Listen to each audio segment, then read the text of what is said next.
शायद वो साइकोलॉजिकली समझते हैं कि हमने ये ड्रिंक ले लिया है तो इससे हमारी जो है ना वो हजम हो गया है, और इसी शायद आसरे पे वो ज़्यादा भी खा लेते हैं कि हम तो ये 2 गिलास पी लिए मैंने तो देखें इससे प्रॉब्लम्स होती हैं उन्हें। हालांकि ये नहीं पता कि जो हमने खाना खाया it will take 2 to 3 hours और even 4 hours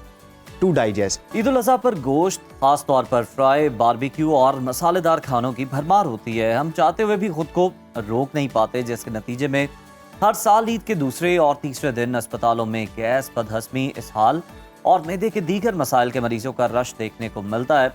national health report के मुताबिक ईद उल अज़हा के तीसरे दिन पाकिस्तान के शहरी इलाकों के बड़े अस्पतालों में मैदे की बीमारियों से मुतल्लिका इमरजेंसी केसेस में 30 से 40% इजाफा रिकॉर्ड किया जाता है। इसीलिए आज हमने सोचा कि एक्सपर्ट से जाना जाए, उनसे बातचीत की जाए कि इन दिनों में खाना खाते वक्त हमें किन बातों का खास ख्याल रखने की ज़रूरत है ताकि हमारा पेट भी ख़राब मत हो और हमारी जो ग़िज़ा है प्रॉपर तरीके से डाइजेस्ट हो जाए। इस वक्त हमारे साथ मौजूद हैं माहिर अमराज मैदा डॉक्टर इकरामुल हक साहब। बहुत शुक्रिया डॉक्टर साहब आपकी वक्त का। ईद का तीसरे रोज़ ही हम देखते हैं कि हॉस्पिटल्स में रश लग जाता है। मैदे से रिलेटेड जितने भी मसाइल हैं, वॉमिटिंग है, हैज़ा है या डायरिया किसी को हो गया है, एक तो वजह हम जानते हैं, इसके अलावा और कौन सी वजूहात हैं? बिस्मिल्लाहिर्रहमानिर्रहीम, thank you so much for invitation. देखिए इसमें आमतौर पे 2 किस्म के प्रॉब्लम्स चल रहे होते हैं। एक तो ये है कि जैसे आपने जिक्र किया कि ओवर ईटिंग है, किसी को वैसे प्री एग्जिस्टिंग प्रॉब्लम नहीं है, ओवर ईटिंग ही सबसे बड़ा मसला बनता है। क्योंकि गोश्त ऑब्वियसली मिकदार में ज़्यादा है तो लोग मियाना रवि बिल्कुल उस वक्त तैयार नहीं करते और ऐसे लगता है जैसे कि वो बस लास्ट खाना है, और वो तो सबसे बड़ी वजह ये है। दूसरा ये होता है कि कुछ ना कुछ प्री एग्जिस्टिंग प्रॉब्लम है, जैसे मिसाल के तौर पे किसी को ऑलरेडी मैदे का मसला है, किसी को तेज़ाबियत की शिकायत है, किसी को कोई आंतों की बीमारी है, या उनको मैदे के वैसे मसाइल हैं कि खाना सही हजम नहीं कर पाता है, तो वो भी जब अगर गोश्त थोड़ा सा मिकदार से ज़्यादा इस्तेमाल करेंगे तो वो प्रॉब्लम करेगा। सेकेंडली ये होता है कि उस वक्त लोग अपनी मेडिसिन वगैरह जो जैसे for example pre existing problem है उसकी छोड़ देते हैं, या वो कहते हैं जी जैसे अब तो ये तो जो एक चूँकि त्यौहार है, मज़हबी है, चीट डे है जी, आज तो कुछ भी कर लें जी, कोई मसला नहीं होगा, तो वो आमतौर पे ये 2 बीमारी का कोई चीट डे नहीं है, बड़ा बरकत वाला गोश्त। यस, ये सबसे बड़ी ये कहना चाह रहे थे ये आप एग्जैक्टली कह रहा हूं। अच्छा डॉक्टर साहब ये भी बताएं कि ईद के दिनों में बार बार गर्म किया हुआ गोश्त जो है वो खाने से मैदे पर क्या असरात मुरतब होते हैं, और गोश्त को कितनी दफा गर्म करना जो है वो सेफ रहता है, क्योंकि देखते हैं कि बड़े से पतीले में लोग बना के रख लेते हैं, बिल्कुल जिसको जो चाहिए वो बार बार गर्म करके उसको खाता है। नहीं, इसमें बिल्कुल देखें, सबसे पहले तो ये है कि अक्सर ये होता है कि इंतज़ार हो रहा होता है उधर से कि जैसे ही गोश्त मतलब बकरा का या गाय का तैयार हुआ है तो फ़ौरन आप पकाना शुरू करते हैं। उसके कुछ टाइम देना चाहिए उसको। देखें कि एटलीस्ट, बल्कि जो एक्सपर्ट्स हैं वो तो कहते हैं कि 4 to 6 आवर्स आप दें, क्योंकि देखें अभी ब्लड सर्कुलेशन उसके अंदर हो रही है, जो हाइड्रेशन है प्रॉपर वो नहीं हो पाती है, तो थोड़ा सा टाइम एटलीस्ट देना चाहिए, 2-4 घंटे लाजमी आप उसको दें, उसके बाद आप उसको पकाएं। फिर डेफिनेटली जब आप इसको बार बार गर्म करेंगे, ऑब्वियसली जो जिस आपने ऑयल में पकाया है वो डीनेचर हो जाता है, और इसके अलावा जो गोश्त है उसकी अफादियत भी और उसकी जो ग़िज़ाइयत है उसमें कमी आना शुरू हो जाती है, कंटामिनेशन के चांसेस ज़्यादा होते हैं। तो ऑब्वियसली उसमें यही है कि अगर जैसे आपने वैसे स्टोरेज भी करनी है तो हमेशा वो कहते हैं कि एक पोर्शन में करें, कि आप एक दफ़ा अगर आपने फ्रीज़ फॉर एग्जांपल किया है उसको दोबारा निकाल के दोबारा उसको थॉ करके दोबारा वापस उसका रीफ्रीज ना करें। तो ये बार बार वाकई इस तरह जब हम कर रहे होते हैं तो उससे ऑब्वियसली कंटामिनेशन, बैक्टीरियल इन्फेक्शन के चांस ज़्यादा होते हैं, बदहज़मी के चांस बढ़ जाते हैं। बिल्कुल ठीक है डॉक्टर साहब, आपकी मौजूदगी का फ़ायदा उठाएंगे। मुझे ये बताइए, अमूमन भी वैसे भी हमारे घरों में होता है, एकदम से आपने नॉर्मल खाना खाया, कोई बैक्टीरिया चला गया है, आपको इतनी शिद्दत की वॉमिटिंग शुरू हो जाती है, सर दर्द शुरू हो जाता है, पेट में दर्द होता है। अब हॉस्पिटल भी समहाउ कभी कभी दूर होता है, घर में ड्राइवर नहीं है, गाड़ी नहीं है, इस तरह के मसले मसाइल अमूमन हर घर में हो जाते हैं, तो फौरी इक़दामात क्या होने चाहिए इस चीज़ को बैलेंस करने के लिए कि आप क्लिनिक जा सको या हॉस्पिटल पहुंच सको? देखिए ये बहुत अहम एक आपने पॉइंट उठाया, और ये अक्सर फील होता है, और लोगों को प्रॉब्लम होती है ईद पे जैसे, और ईद में अब से जाना मतलब सबका हॉस्पिटल को लेके जाना भी एक प्रॉब्लम होता है। तो सबसे देखें पहली चीज़ तो ये है कि आप डी-एस्केलेट करें उस वक्त, अब रोक दें, मतलब ये कि जो आप गोश्त और एक आपने प्लान किया हुआ है उस पर थोड़ा सा एक ठहराव लाएं, और उसके बाद अपने मैदे को थोड़ा सा टाइम दें,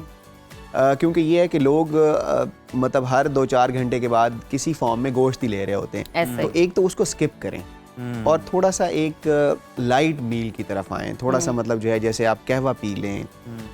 कोई लाइट सी चीज़ ले लें, उसमें घर में अगर आपके पास लीमू वगैरह है और वो सिंपल आप जिसे हम शिकंजबीन कहते हैं, कुछ इस तरह की लाइट सी चीज़ देना शुरू करें। ORS अगर है तो थोड़ा सा उसका इस्तेमाल करें। वॉमिटिंग के लिए जब भी आया है, सबसे पहले देखें स्टमक में कुछ भी आप और भेजेंगे तो फिर वो आगे डिस्टर्ब हुआ हुआ है, तो सबसे पहला ये है कि आप थोड़ा सा गैप दें खाने में, थोड़ा सा स्टमक को रेस्ट दें। फिर आपके पास घर में जैसे कुछ ना कुछ आपने इमरजेंसी में मेडिसिन रखी होती है वॉमिटिंग की, वो ले लें। और उसके बाद ये है कि देखें कि अगर तो बहुत ज़्यादा वॉमिटिंग बार बार आ रही है तो उससे सबसे जो बड़ी चीज़ होती है वो डिहाइड्रेशन हो जाती है, पानी की शदीद कमी हो जाती है। अच्छा, इस कंडीशन में आप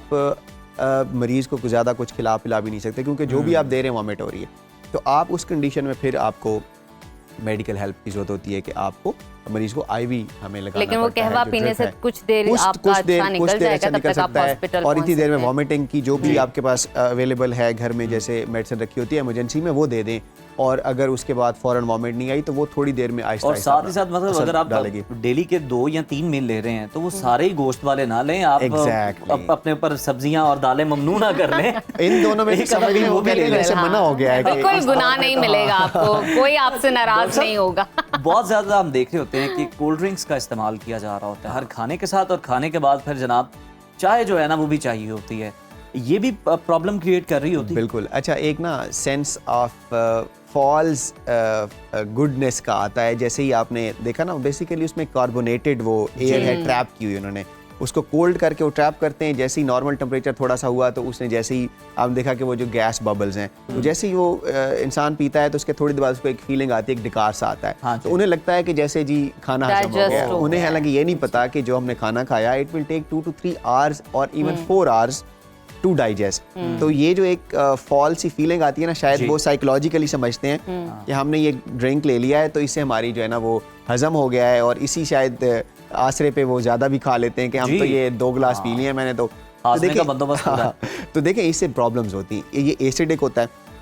किसी को तेजाबियत का मसला है उस बढ़ाएगा। उसके बाद आपने ऑलरेडी पेट भर के खाया हुआ है, उसके बाद आपने 2 गिलास वो ओंडेल लिए। अब आप इमेजिन करें कि एक जो बैलून है आपका, स्टमक बैलून टाइप है, वो कहाँ तक फूल जाएगा बेचारा, फूलेगा, और क्या हालात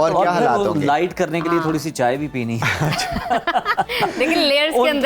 के अंदर तो आप इमेजिन करें कि मैदा भी कंफ्यूज होता है क्या क्या मैदा कंफ्यूज के अलावा उसके पास literally there is no place to, मतलब उसको हरकत ही नहीं वो हो रहा है कि जिससे उसने उसको हजम करना है। डॉक्टर साहब, आखिर में देखें, घर के 2 मुझे लगता है 2 पार्ट बहुत सेंसिटिव होते हैं, या 2 अफराद या 2 हिस्से, बच्चे और बुजुर्ग। अब उन्होंने भी गोश्त खाना है, उन्होंने भी ईद उल अजहा के मज़े लेने हैं, तो उनको डाइजेशन में इशू होता है, वो गोश्त खा नहीं पाते, उस तरह डाइजेस्ट नहीं कर पाते, या नखरे करते हैं, या उनको टेस्ट नहीं आ रहा होता है। तो बेहतरीन अमाउंट उनके लिए गोश्त की क्या, और कुछ बुजुर्गों को तो खैर बहुत ही पसंद है, तो उनके लिए बेहतरीन अमाउंट कौन सी होनी चाहिए कि इतना गोश्त इनके लिए बेहतर है कि इनको ग़िज़ाइयत भी मिल जाए और वैसे भी बेहतर हो। अच्छा, देखें वैसे अगर हम देखें तो जो साइंटिफिकली तो वो कहते हैं जी 70 ग्राम्स पर डे से ज़्यादा गोश्त ना खाएं। अगर हम ये किसी को बताएं तो शायद तो वो हंसना शुरू कर देते हैं मरीज हमारे पर कि ये आपने मेरी तरफ इशारा, ये क्या बात है, ये तो आपने चखने वाली बात की है, या ये तो फिर आपने ना ही वाली बात हो गई। तो देखें, मेरे ख्याल में बुजुर्गों के लिए या बच्चों के लिए ख़ास तौर पे ये हो कि उन्हें एक तो वो आप दें फॉर्म जिसमें वो बहुत गला हुआ गोश्त हो। अक्सर ये होता है कि मतलब टीथ का प्रॉब्लम होता है, डेंचर्स का उनका इशू होता है, तो वो ये होता है कि अक्सर हमारे पास ज़्यादातर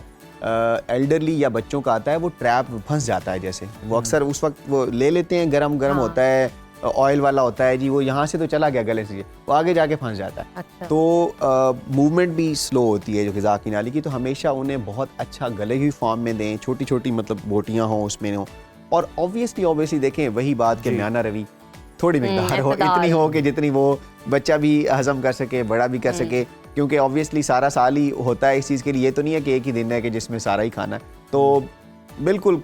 मिनिमम अमाउंट जिसमें वो ले सकें, हौसले से खाएं, हौसले से खाएं। बिल्कुल ठीक है, बहुत शुक्रिया डॉक्टर इकराम, अच्छा बात किया, और बड़ी मुफीद मालूमात जो है वो आपसे हमें भी मिली और हमारे नाजरीन को भी, और उम्मीद है कि वो इस पर अमल भी करेंगे और सेहतमंद जो है वो तरीके से अपनी ईद भी गुजार सकेंगे, अपने प्यारों का भी ख्याल रख सकेंगे।